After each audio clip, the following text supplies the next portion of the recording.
Spill it. Spill it. What's up, everybody? It's your girl, Kanika Shanae, aka The Pretty Hustler. Right now, we're about to do a special tea and hip hop with New Brunswick's own Jameel Mason. Jameel, what's up? Yo, what's good? Spill It Entertainment. Kanika Shay. How you doing? The Pretty Hustler. What up, man? Gang shit. Gang. So tell me, what's up with you? What's going on? Well, as far as being on lockdown, nothing really.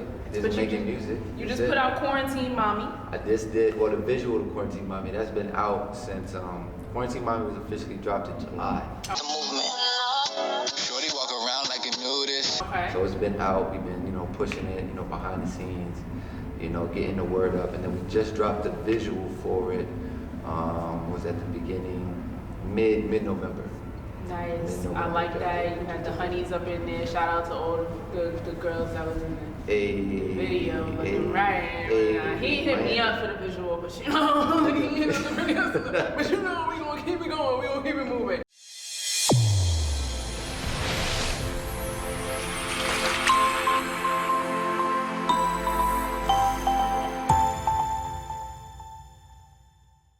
So, New Brunswick. New Brunswick, yes. So what's the music scene like out there? What are your idols? What's your inspiration out from New Jersey? The music scene right now in New Brunswick, I feel like is anywhere, just like anywhere else in the East Coast. You got a bunch of hungry, talented artists, trying to pioneer their own sound, trying to make a way. As people, as far as who I looked up to, being from Jersey and being so close proximity to New York, and that sound is, like the pioneers of hip hop, is, the Biggies, the J's, the Nas, the 50s was personally my favorite coming up. So that's who I kind of, Dipset. I was a big Dipset fan. Came up in that era. You showing your age? Come on. Definitely showing my age. So, but those were like, the people who I looked up to in regards to like, the music, sound, and everything like that. So, okay. Yeah, so 50 Cent, what made you say 50? He's kind of real. From what I've learned and from what I've heard from you, I don't see you doing the gangster rap. It's not necessarily doing the gangster rap, but it's just like, the music that you gravitate towards too. And Correct. It's like, for him, it's like I always like artists who I can feel their emotion. So like those, like if you look at my favorite artists, it's like Nas, 50, Pac, and in regards to those artists, you could always feel like their emotion, their pain, which they put into their music. So that's necessarily what like draws me to them. That's a really big trio that you just named: Nas, 50, and Tupac. Yeah, it was my wow. favorite. Yeah, so give me your top 5 right now. Nas, 50, Tupac. Okay, you got some more. J, M, Eminem. Yeah, that was my top 5. No particular order though. No particular, because then they'll start a whole other thing, different conversation. You said Eminem was 5 when he should be this, or you said Tupac was 1 and he should be 3. Like, nah. Those are just my 5. Like anytime, like I just need to just zone out and listen to music, it'll be one of those 5. Okay. Yeah, it'll be one of those. They're very influential, not only in the music culture, but in the African American culture as well. Mm-hmm. There's been a lot that went on, especially during the time period that we were quarantined. We've had riots, so they say. Peaceful protests. Peaceful protests. A lot came out of that. For at least my generation. Me being a millennial, us bringing in or ending 2020 in a point where we just had enough. Facts. I'm sure our parents had enough, their parents had enough, so we've had enough. And then we came to a time where it was like, okay, now we have to really make sure that they see us for what we are and understand how serious we are Facts. In this world, Mm-hmm. So you being someone that's influenced by Tupac and Nas and M, even though he's not African American, he's very vocal. Very vocal, and he's an idol for a lot of African American artists out there. Tell me about your upbringing in New Jersey. Was it rugged and tough like Nas and Tupac, how they grew up? I feel like my story is not, different from, many African Americans. As far as like the single parent home, mom struggling to make ends meet. So that it was one of those type stories.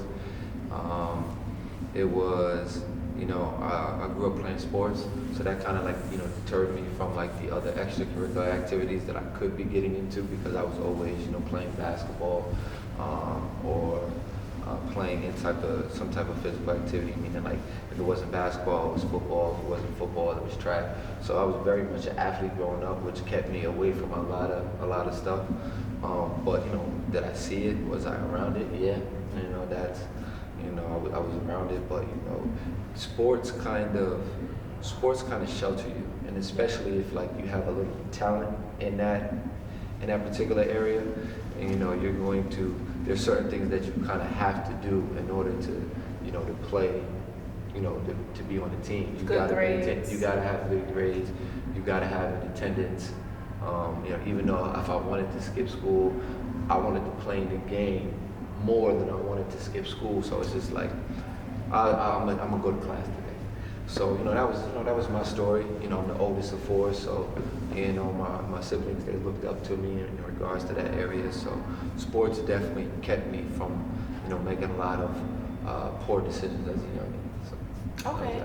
that's good. I ran track too. Okay. What was your event? What did you do? Oh my gosh, I did long jump.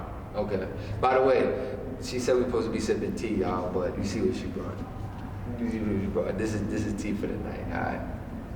The tea is light. It's green tea. Green tea. Don't listen to him. Crushed grape tea. Don't listen to him. I crushed it's green tea, and the bubbles is because I forgot to wash the cup. Okay. We are in Brooklyn. We are. Don't play my borough. Hold up. We are in Brooklyn. Hold up. Don't be trying to play my borough because not only is this my borough, but we're actually in my hood. Like we're literally in Bushwick. I don't want no smoke. I don't want no smoke. It's all love. It's all joke. Smoke. You see, just for that, because I told him I don't even be. No, all hip hop, no tea. All hip hop, no tea. Reading the questions. All right. Yikes. Now. Anyway, so as far as sports is concerned, how did that help you as far as your artistry is concerned? That's actually a good question. I never really kind of assimilated the two. Mm-hmm. I'll probably give more credit to like my upbringing and the things that I've seen like in the neighborhood or just around me, as for more of my contributing more to my creative side. Sports was just kind of like a way for me to like vent and just clear my head, clear my space, because it was fun. Like sports is fun. Like you're playing, you're being competitive. So it's just a fun. I'm just like, man, a lot's going on here, Mom Griffin here, this is going on over here, or at least I just get to go ball out with my homies later today. And if we got to win, it would make it better. You know what I mean? So sports didn't really kind of contribute anything to the creative side. Maybe a little bit, because determination, consistency, things of that nature, kind of in hindsight contributed to your artistry. Maybe like you said, like the determination, the consistency, the formula. Like, yes. Okay, you have to do this, do A, B, C, D, the preparation. Maybe the preparation, but as far as where I go to, creative wise, I just go back to like, my experiences. Or like, yeah, I might draw off some, metaphors in regards to like, basketball or, football or something like that. But the creative juices really come from me going into like, okay, like how did I feel at this particular moment and how could I convey this to make people feel that same way? And, sports was kind of just like my exhale moment. Okay. So, yeah. Everybody needs that, especially as an artist. You get deep in your thoughts and deep in your head, and just to be able to have clarity when you're writing, and especially when you're performing, it's like when you run on a treadmill, you just next thing you know, you look down, and it's like, oh, damn, I've been running for 10 minutes. Right. Snap, yeah. You just black out. So that's kind of like what sports was to me. It's just Speaking of that, I need to get back on the treadmill. Okay. New Year's 2021 coming. I don't want to be one of those people to do, resolutions. Speaking of resolutions, what's your resolution for 2021? Yo, I'm taking a page from Jewels, because I told you, Dipset, I used to listen to them. Yes, Jewels had the perfect Perfect line. My resolution was to do everything I've been doing better than I usually does. So that's it, man. It's just everything that we got going on right now, whether it's because I feel like I'm in a space where it's just like things are moving, but it's clicking the right way. So I just want to go full steam ahead. Whether it's marketing, we're gonna go full steam ahead. Whether it's creative wise, like whatever creative space I'm in, let's just go full steam ahead. Whether it's, hey man, we got deadlines and all this other stuff we gotta meet. Let's stick to it. Let's buckle down and let's go full steam ahead. So right now, everything I want to say is working right now. So I was like, yo, let's not mess with the formula. Let's just keep it going. And your determination is really. In the time that I even was introduced to you, you've done several interviews, you pushed your music, videos, freestyles. I'm like, no, he's moving. I'm like, why did I know about him before? You gotta work, man. You gotta work, man. It's no secret sauce. It's no secret sauce. It's like if you want something, go for it. Right? And another thing is use your network. It was one of my boys who he's been talking, always kind of been talking to me about music, and you should do this, you should do that. And, I wanted to do it on my own, but then he was like, yo, man, let me help you with this, let me help you with that. And then so I'm just like, okay, cool, man. Like, yo, he's willing to help out, and he's willing to, shine some light, guide some light. And we kind of just really like connected on the music front. And we've just been pushing it ever since, man. But if you want something, it's out there. Like, you have all the tools, you have all the resources to make it happen. So it's no secret sauce. It's just going to get it. That's what all the millionaires say before they get $1 million. You know that? I didn't know that, but I receive it. I'm just gonna let you guys know if he wins $1 million, he won't be giving it to you first. That's funny. I literally just put it on blast right here. teaandhiphop, Jameel Mason. He's gonna win $1 million because all the millionaires say that. Anybody who's I receive it. Let me stop. Okay. All we doing is manifesting good things in 2021. Manifestation. Okay. Speaking of preparation, we're gonna talk about preparation. What's your preparation like when you're in the stew, before you have a performance, when you're preparing to push an EP or a single release? What's your preparation like? Okay, so that's a loaded question only because I love it. I gotta separate the two. Please. So for me, my creative process when writing and coming up with new music, I like to zone out. Meaning like I need to be in a space where I'm like kind of like by myself. So like whether if a producer sends me some beats, usually I'll check out new beats while I'm riding in my car, because that's the best time, like where there's no distraction or anything like that.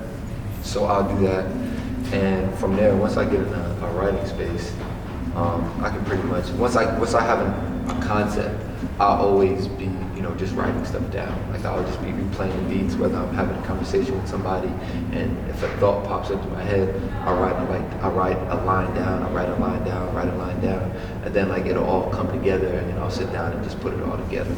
I'm not the type of person to go to the studio and just, when I'm talking about my projects, if I'm working with somebody, I'll come up, I'll do it on the spot. But if it's my projects, I'll get everything down on paper first. I'll mock it up first at my house first. And then when I go to the studio, it's pretty much like putting the polish on it. Like I already know what I'm gonna say, I already know how I'm gonna say it, I already know how I'm gonna do it. As far as preparing for a show, the show is just reciting my lines, because there's been a couple times where I just was like, yeah, I got this. This is nothing. I'm gonna go out, kill it, and that's gonna be that. And the opposite happened. So for me, it's just constantly reciting my lines. So when I regurgitate it, it just comes out, it just flows smooth. And then that gives me the ability to just, go up there and just improvise.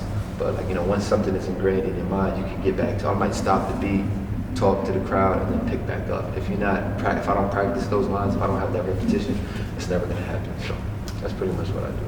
That's my creative process. Well, everybody has like their, I guess, slip-ups in a sense.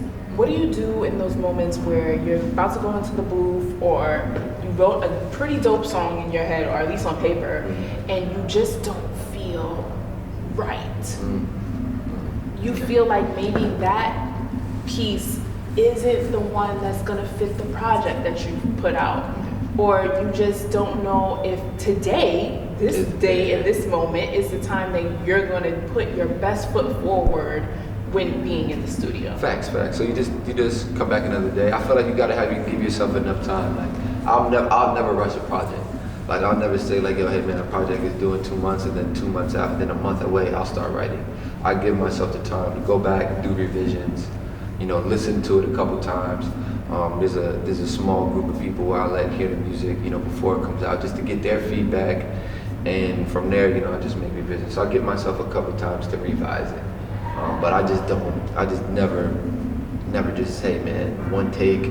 If I can kill it in one take on some whole stuff, yeah, that's great. Like that's great. But he's also been doing it for a long time too. But if I can't, I got no problems with saying like, nah, something sounds off to me. Let's go back to the drawing board and let's do it again. So I just give myself the time needed. That's it. The time needed to do it.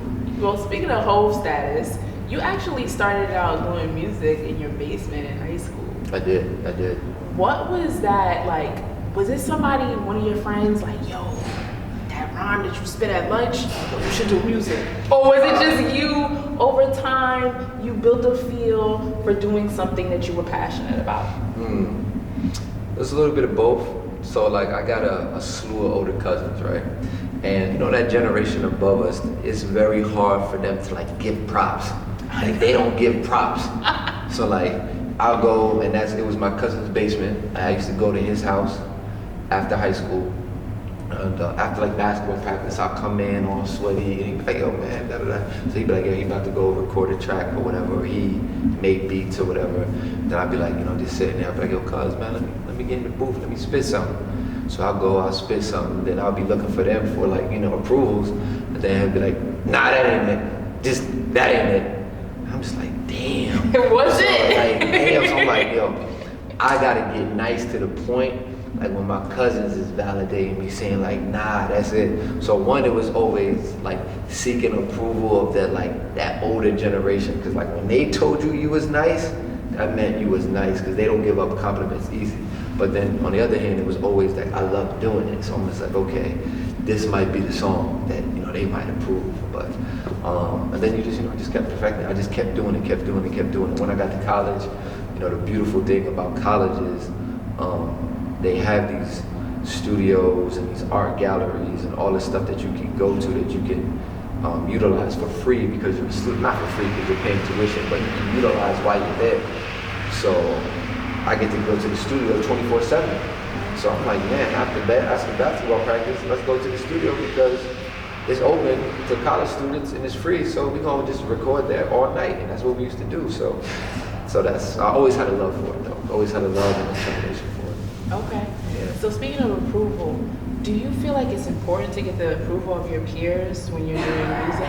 When you put out a new project and you say you have a select few people, which is like my next question, who is the select few people that you share your music with? Do you feel like it's important for them to be like, to feel it first? Because initially, these are the people that you do music for other than yourself. Most artists, they do music because they want to hear music from themselves. They think that they can provide something more of a grand scale of creativity than what they've been listening to. So at this point, after you put out this music, are you putting it out for not only yourself, but the approval of your peers? Not necessarily the approval of my peers, but the thing with my crew is that like I know they have like my best interest at heart. Like they wouldn't let me put out no whack garbage, none of that. They wouldn't approve that. So it's mainly just to say like, yo, hey man, are you feeling this? Are you vibing to this? Is this something that that you could potentially groove to? Am I on par? Like did this sound like it's visually or as auditory? This sound like this is something that you can like listen to. There's some things that they don't like, but if they say like, yo man, I don't like it, but I can see where somebody else likes it, it just kind of keeps me like on path. But because sometimes as an artist, you gotta be willing to push the needle and try styles and sounds that people might not get at the moment. But later they might go, oh yeah, that's fire. So I just share it to them. So I'm just not like that. I'm just saying, yo, bro, this was garbage, bro. This is not it. This is not it. That's how you are? That's all. Oh my gosh. Oh my goodness. Yeah, so I'm like, okay. Like, all right, if it's trash, it's trash. Like I'm good. You were straightforward. I'm straightforward. If it's trash, it's trash. I'll let some of my youngest down Ron, I'll let them know. I'll be like, yo, bro, this is cool, but this was cool, but that wasn't cool. So, But we need people like you. Can't be a yes man though. Yeah, because like at the end of the day, everybody is doing it for the art form. The art form, yeah. And if you feel like your peers, or maybe not even your peers, just somebody that you just happen to overhear over the radio, on Instagram or whatever, is not representing the art form properly, it's your job as somebody who takes the art seriously to actually say, yo, bro, this is not it. It's not it. It's not it. It's not it. Go back and do it again. Yeah. Or do something different. Or maybe just find your sound. Find your sound. Hone in on your sound. What did it take for you to find your sound? Practice. Inking out notebooks going over flows. It's literally putting the hours in. It's literally putting the hours in, because you got good ideas, but it's how do you put these ideas together? Right. Like I listened to some of my rhymes from years ago, and it's like, okay, the wordplay was kind of there, but the way I structured it wasn't. So it's just like fine tuning everything, and that's really what it is. Like once you find your sound and fine tune it, then that's when you take off, because you never want to be in a space where like, okay, I'm sounding like this, but like I'm uncomfortable and I'm finding my sound, and it's just you're just everywhere. Next thing you know, you sounding like artists over here. The next track, you sounding like this artist. You never want to be in that position. You want to hone in on your skills, develop your skills, so like you feel confident enough to deliver. Like, okay, I'm staying in my pocket, and I'm giving you me each time I come to the track or sound or whatever. You're a producer or anything. So not only is it about finding your sound, it's really about finding your target audience. That's the business aspect of it. That's a totally different. Because after you find your sound, okay, your sound is cool, right? Yeah. But a lot of times, what I find with artists and even creatives, business people, entrepreneurs, their mindset or where they're going with their business may be straight on point, and it may fit them perfectly, but they're pitching it to the wrong people. Yeah, it's a fact. It's a fact. What do you feel like your target audience is? I can give you like the analytical answer. 18 to, no, let me stop. They do not care about no analytics. Yeah, so, I feel like if you have appreciation for lyrics, that's one. If you're a type of person who is looking for just straight turn up trap music and just the whole vibe is like a party vibe, then I'm definitely probably not your artist that you should listen to. You gotta have some type of intellectual capability to listen to my music, because I'm gonna talk about certain topics that's going on today, presently in America, Black America. I'm going to so that's mainly it. If you're a fan of lyrics, if you're a fan of talking about artists talking about what's going on right now in today's times, stuff like that. The real The truth about life. I wouldn't say I'm super, super, super conscious. Like I wouldn't call myself. I'm not like super left. I find you're not like all the way J. Cole. You're kind of like Kendrick. Like in the middle. You're like Schoolboy Q. I was a Schoolboy. You get Schoolboy Q vibes. Like Schoolboy Q mixed with Kendrick. Mixed with Kendrick. Schoolboy Q because of the quarantine mommy thing. I was like, oh, okay. He trying to, The Schoolboy has Q definitely got hits. He definitely got hits. That's my. He got hits. This is the type of music that I listen to. That's why I was super interested in doing this interview with you, because one, when you spit that freestyle at my open mic, I was like, Oh, it's When something the totally DJ different. Yo, It's something I said, totally wait a different. minute. You thought Stop y'all was getting every quarantine mommy J. I That's what said, y'all thought y'all was yo, getting. stop every motherfucker. The DJ was like, nah, we gotta run that back. I was like, yo, run that back. Yo, and then he went, I was like, yo, he is dope as fuck. I was like, I looked at the manager like, yeah, I fuck with you. Nah, yeah, That was right, the 'cause, you vibe. know, it's just like, yo, they see me, they're like, oh, quarantine mommy. I was like, nah, bro, I'd rather give you bars than quarantine I'd mommy. rather you give me bars. This is what this is what I do this for. This is what I live for. I'd rather you give me bars. Do I like that? You know, the vibe, the sexy or whatever, and it kind of comes with a story. I love it. I love that. But at the end of the day, I want to see you use your creativity and your artistry. I want to see you work your pen. That's the business you were talking about, though. Yeah. The business, you gotta like cast a wide net. Audience. Yeah, wide net is exactly audience. You gotta get something that gets the attention on you. You're like, hey, so you need something that's commercial. You need something that's like appealing to the masses. Right. And then it's like, okay. Oh, by the way, I have bars. Oh yeah, exactly. And once you get them in, Roll it in. It's like, okay, boom, okay, I like this, but I can do this as well. Then that's when you start narrowing down like your core fan base. Like, okay, yeah, he could give us this, but like some people are gonna like you for that, and then they're gonna be expecting that type of sound. But then you got the other people like, nah, he can do that, but we know he can do this. So whenever he gets in this bag, we gonna be here for when he gets in that bag. So again, but that's like people understand the music side of it, but the business side of it, that's a lot.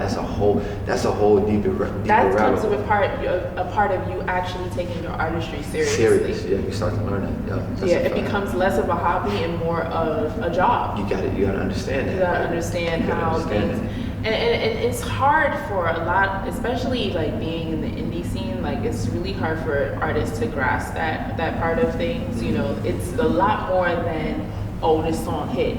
It's more than that. It's more than that. It's like, okay, it hit, but who did it hit to? Exactly.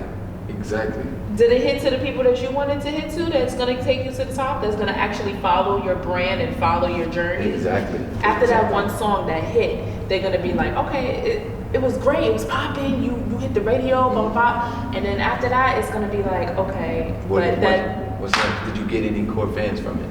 Do you have any supporters that just gonna be like, yo, bro, when's the next one dropping? So, that's the toughest part of the game right there. Because once you find that, and once you get that going, and once you're like, okay, hey, this is kind of like the life cycle that these songs have to take, then you to the moon. There's this thing that I have, like, as far as pushing music, that you should always push that one song that everybody knows the words to. Yeah, that's What's a good that one song that you could play in the car, you could play in the club, and everybody's like, oh, that's Jameel Mason. My song? I feel like it was a couple. See, my thing, man, with music is I kind of like took breaks in between. To get your mind right, to get yourself right. To get my mind right, life happened. Life happened. So initially, I dropped the song in college, and that's what kind of got me like the whole shady aftermath cosign with Eminem. I dropped that in college, and that kind of like took off.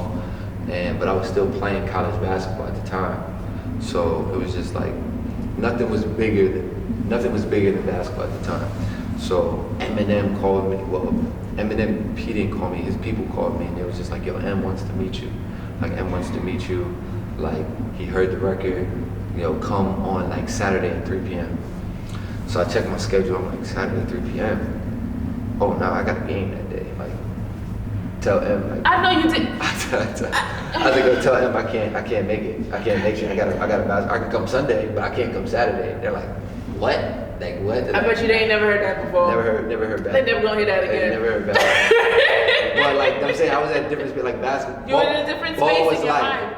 Ball was life. I understand. Ball was life. I get it. But that song kind of,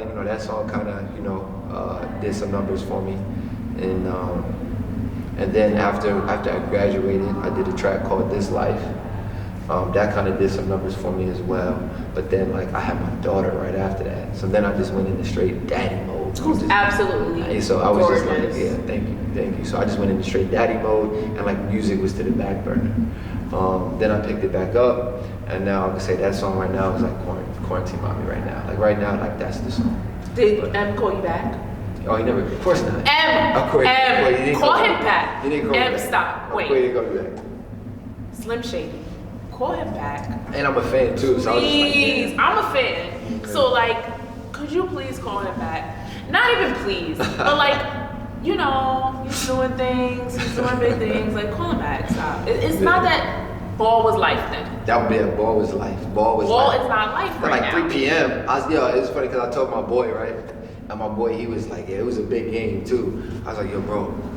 And they had an office in Manhattan. He was like, yo, come to the Manhattan office at 3 p.m.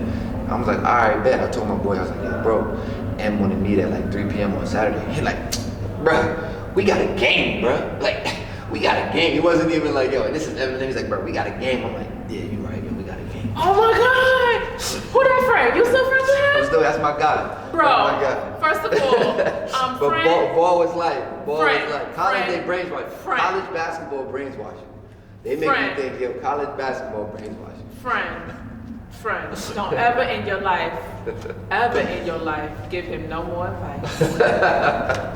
From now Bro, I'm rocking on, with you, bro. I'm rocking with you, bro. I'm rocking with you. From now That was the on. right thing to do, bro. That was the right thing to do. We ain't know what to do back then.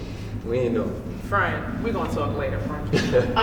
Well, speaking of, you getting noticed by big brands, big people, what part of that audience did you get noticed from ABC News? You got noticed from New York Times. You got noticed from freaking CBS. Like, what's going on? Well, that was the again, like we were talking about earlier. That was the whole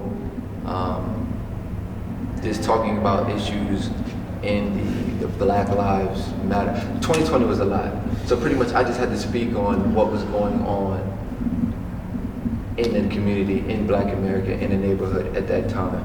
So I made a song called Talk About It. Talk About It. I got a great manager, John, which you met. Shout out to him. John is like a cheat code, man. Like, yeah, once I sent him the song, he's like, yo, don't worry, man. I'm gonna reach out to some people, and this right here is gonna do something for us. Just watch. So I gave him the record. He said, well, we're gonna need to shoot a video.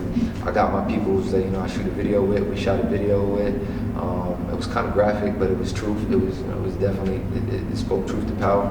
So about 2-3 weeks later, we got an interview from the New York Times. Like, oh, hey man, we like, with everything going on, we pretty much, like this record that you got, da da da da da. And then it's just about using that platform to talk about everything else. So of course we talked about, the record that we dropped, talk about it. But then, Quarantine Mommy, we must have cracked maybe 150,000 streams at the time. We're like, oh, well, we have You said this, that and we so have bold. Like, he cracked 150,000 streams at the time. Say it right. That's the truth though. So they're like, oh, you did that? So it just you just gotta know how to bundle everything together. Absolutely. It's called marketing for a business. Exactly, it's marketing. So and then, as you know, once one major platform hears it, the other ones, they just monkey see, monkey do. Or ABC, they're all in competition with each other. If ABC did a story, then CBS gonna want to do a story. So next thing you know, CBS reaches out, hey, how you doing? And we see that you got such and such going on. It's like, all right, well, yeah, this is you pretty much rinse, wash, repeat, rinse, wash, repeat, rinse, wash, repeat. That's it. So, but man, my manager, and that's again is your network, your team of people. Like, if they want to really see you win, and they got the capacity to drive things home, that was really all them. That was really not me. I just made the music, and they pushed it. They pushed it. So that's definitely my team on that one. So you basically lived out your dreams during the quarantine in a sense. Oh, I took advantage of it. I had to take advantage of it. Yeah, me too. Yeah, we exactly, as you know, man. Of course, we all had a different vision of 2020. Oh. We had a complete. I didn't think I was gonna be in this position. Yeah. But I just felt like that's life, man. Life happens, but what are you gonna do? You can sit back, you can chill, you can just roll with the flow, or you can make the flow. So we was just like, yo, man, what can we do now? Everybody's home. Everybody's consuming content more than ever. So since they're consuming content more than ever, we gotta produce content more than ever. And that's what we stuck with. As long as you produce high quality content. And especially during this time we have right here, it was like, yo, something happened. And that's really what we focused on. What we just focused on, because this time will never happen again, where everybody's just sitting at home. It might. Chilling. I ain't gonna hold you. You think this might? You think this might? The way that it's looking, it may not be as severe or extensive as it was in 2020, but it will be another shutdown. You think it'll be another shutdown? Yeah, definitely. Nobody's following instructions. People are out with no mask, they don't care. Like, not for nothing, I'm out. I'm living my best life. I was living my best life during 2020. We was at your event. No mask on, yo. I walked in with the mask. I felt like an outsider. He don't know what he's talking about. We had masks on. We had no mask. thermometers. Yo, run the tape. We run had the tape. I had no mask sanitizer. on. I took my mask off. We had about 20. We had about 15 to 20 people. Hand sanitizer. We did have definitely hand had sanitizer. you know, and ice cream. there was ice cream. There was ice cream. There was a lot of ice cream. There was food, and shout out to Well Made Choice. There was everything. But no, like, I was living, from the time they said quarantine, I was living my absolute best life. I went kite flying. I blew bubbles. I did everything. I swear to God, my ex-boyfriend is weird. So, we did mad stuff. And we did not care about any masks. It was to the point where we was getting mad when people was talking about masks. Real talk. But, like, you know, how do you deal with, because I know how I deal with things. I'd be like, it ain't happening to me, I don't care. You know what I'm saying? But how do you deal with when tragedy strikes in the world? How does that affect your artistry, and just how does that affect you on a personal level too? It really depends, man, because the whole George Floyd syndrome line, I definitely felt tied to that because, you know, I'm black, and I definitely, being a black man, I definitely experienced police brutality. Of course, not to the point where it ended up in fatality, but, you know, I experienced that. So that was definitely a triggering moment, seeing that on TV. As far as all of the other tragedies, you know, in the world, my heart goes to it. I'm definitely empathetic towards it, but, you know, my heart really bleeds for, you know, the disadvantage here in America. So, like, when I start with home first. I'm like, man, you know, let's take care of home first before we start going outside of the home. Even though I do feel for outside of the home, but, like, you know. But those problems that happen outside of the home really honestly stem from inside of the home. The cops that commit these police brutality and the people that are in danger, it comes from inside of the home and in their own environment. Police don't get taught to shoot first. You know, that's in them. Yeah. In a mental and in a physical capacity. They honestly feel that they need to protect themselves against who they feel is a threat. And that's something that they were taught in the home. That's why you have to definitely start within the home before you go outside. Especially with that, yeah. And I just feel like a lot of, frankly, they're just scared. They shouldn't be there. You shouldn't have a job where they're just, you know, you're physically scared of somebody else. Like, that's just the wrong profession for you. Unfortunately, it's so crazy, which is why they're going hard as far as I haven't seen it as much lately, but going hard as far as defunding the police, because although it is not the job for people that are scared for their life in any situation, it is also the most high paying job, other than being a firefighter or a doctor. You make great salary as a cop. You make a great salary. Great. Unlimited amount of overtime, the best benefits, and a pension. What? Like, so I see why it's an attractive position from a financial standpoint, economic standpoint. Like, yo, I can do 20 years, I can retire with the best benefits and get a pension. But like you said, it's more of a, you know, a service. Like, it's not just, don't look at it as just a a paycheck. Like I'm supposed to be putting my life before the people's, but no, they don't see it that way. No, they don't see it that way. They don't see it the way it is. Which it all stems from in the home, you know. From the home, yeah. You can't. How did let's go back. Oh. Back to when you were younger. Okay. And these things have been going on. I'm not gonna get into your age. We're not gonna spill that tea. We're gonna spill that tea. How old are you? I don't know, man. Stop. He's older than me. I can feel it. Or maybe he might be younger than me. Well, I'm gonna give my age. You know, I'm only 29. Oh, I'm definitely older than you. Okay, so I'm 29, and back then we really didn't have. I can't say that we had serious police brutality when I was growing up. I disagree. I can say that we had more gang violence than anything, and we also had not police brutality, but we definitely had race wars, where there were times where, especially growing up in Bushwick, where Hispanics didn't get along with African Americans for whatever reason, because we're all black. Or, you know, Williamsburg didn't necessarily think that we should be called Bushwick, which is why all of a sudden now we're East Williamsburg or whatever. I can definitely remember a time like that. I remember a time where, you know, me being a young black girl going into my my doctor's office, who was Jewish, who asked obscene questions, and you know, patients would come in and see who I guess is thought to be a young mother, and ask if that was my sister. You know, so things like that, you know, or touch my hair and see if it was real. Wow. Being a young black girl, This happened in Brooklyn. Where? This Bushwick? happened in Brooklyn.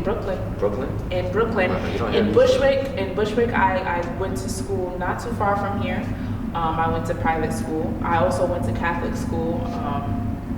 That Catholic school, that's where I dealt with the most racism. The most racism, which is so crazy. It was only black and Hispanic people there. But you dealt with the most racism of black and Hispanic. The most racism. I can see it. And it was hard. It was hard being in Bushwick, you know, being somebody that is of African American and Hispanic descent. To have people, you know, look at you like, you can't be Spanish. There's no way you speak it. I'm like, Do you speak Spanish? a little bit, Okay. but it's like, you know, so I can't recall a time where back then it was that prominent. I can recall a time in school, I can recall a time in the doctor's office, but police brutality, I can't recall that. When you were younger, you know, how did your mom or even other family members prepare you for stepping outside, you being a young black man, you know? My mother did a great thing. My mother's a teacher. Oh, So you had it good. Yeah, Great. she's always teaching, right? She's always in like teacher mode, school mode, you know, explaining, breaking things down, just taking her time with us. But, you know, police brutality was something that when we got to a certain age that conversation was had. That conversation was had. I remember being around like, you know, I want to say 12, 13, you know, my mother telling me like, yo, hey man, when you go out, you know, whether it's to the basketball court or whatever, you go out with your friends and, you know, cops are around, like, you know, just, you know, respect authority, don't, you know, talk back, you know, answer their questions, be polite because, you know, you don't want it to escalate, you know, to another level. So that conversation was had at a very early age. Now, I don't know if that conversation was had early with my sisters. Maybe that might be a little, I gotta ask them just to see. But I know for me and my brother, that conversation definitely was had. And like I said, again, I had a bunch of older, you know, male cousins. So like I would hear the stories or I would, you know, just see their like, you know, you know, their face lumped up because, you know, a cop might have roughed them up, you know, when they got pulled over. So those were like, I was introduced to it early, like, okay, hey man, there's a certain way I have to present myself when I'm dealing with, you know, police authority. So that, I do remember those combos. Which is very rough. You mentioned about, you know, your parents or your mom not having maybe to not have that conversation with your sisters. I've never really seen so much police brutality done on women than in the 20th century. In this 20th century, yeah. I've always seen it with men. Yeah. It does happen, of course, absolutely. I've seen it firsthand. But for it to be televised, that's what I think happened. It's just televised more. I love it. Everything is televised Everything more. is just televised more. It's so much fun. I don't think it's. I can just put on my live, and watch something crazy go down. And that's it. That's it. Yeah, it's crazy.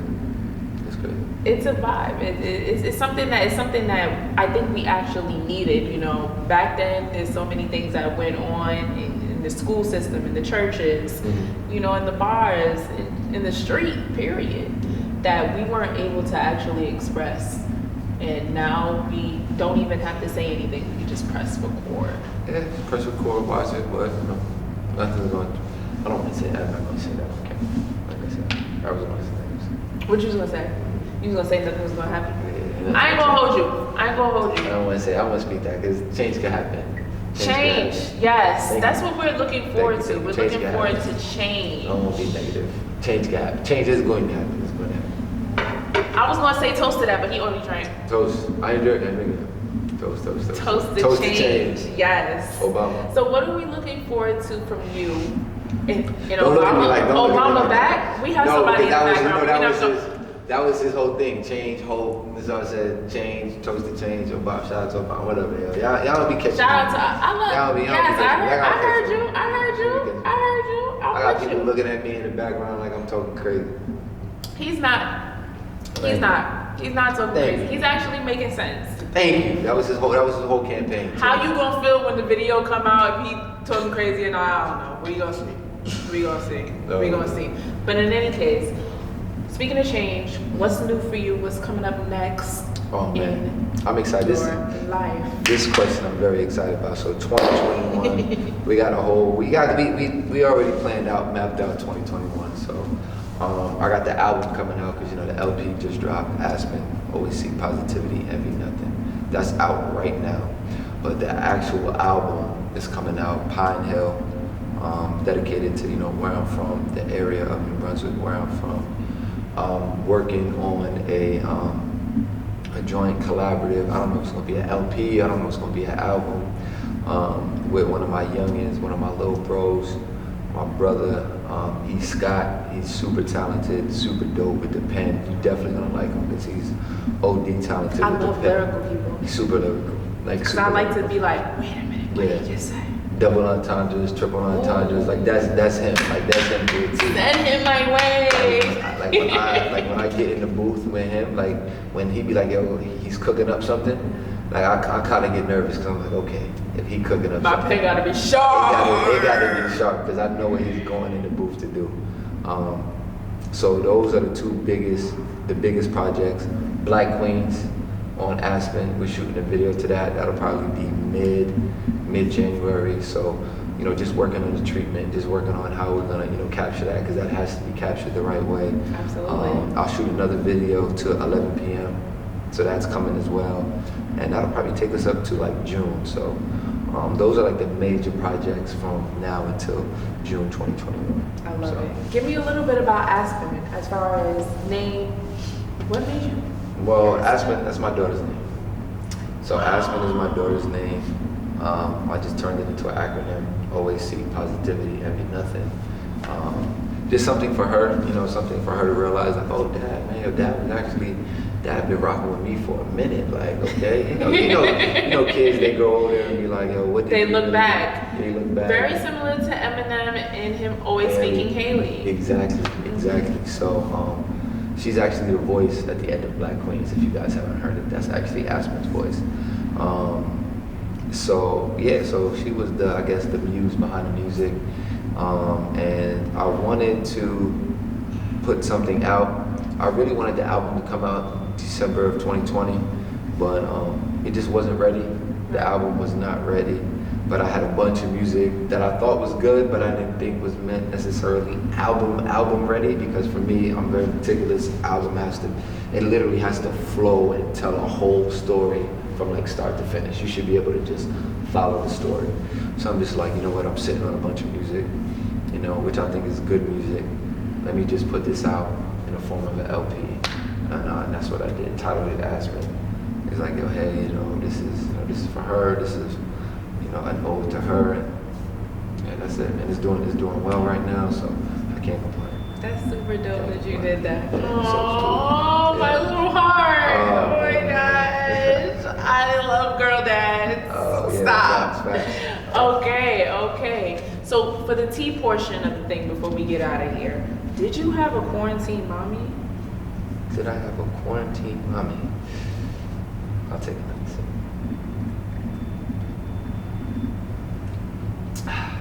Next question. That was the question. Next question. If you had a quarantine mommy. Okay, if I had a quarantine mommy, okay. All right. Okay. What would you do, or what would you do, yes, to set the mood on that daily basis? What did you do to keep her coming back? Because now you had to Lysol the place, you had to make sure hand sanitizer was available. Clean. I'm Caribbean, I'm clean, man. So it was good. The place is immaculate. So as far as setting the mood, what did you have to do for quarantine mommy? It could be, you know, it could be. I can make dinner.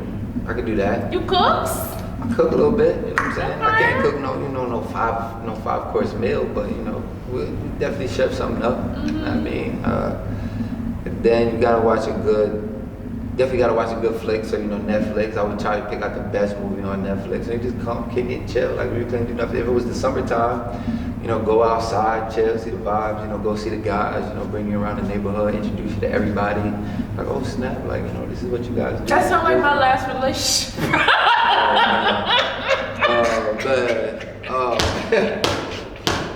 Was I the quarantine mommy? You was a quarantine mommy? Yeah, you just found out you was a quarantine mommy right here live on Spill It. Oh shit! How you found out you was a quarantine? Oh shit! How did I? Damn. Oh man. So he just walk you around the neighborhood? Just walk you around Bushwick? Not for. He didn't even live in Bushwick, but not for nothing. I was like, oh shit, no, I think. At least you got to meet everybody though. I got to leave down from the auntie, from mama to auntie. Yeah, I met everybody. Oh, he brought you around the family. Now you wasn't. I was a quarantine mom. You can't do it around the family. You can't do that. I don't know. You can't introduce to the family that quick. I don't know. You gotta take it slow. But luckily, quarantine actually started in kind of the end of winter, mid-winter. It started in March. Oh, it started in March. Yeah, it did. So it was perfect. Snow was like, What are you talking about? It was terrible.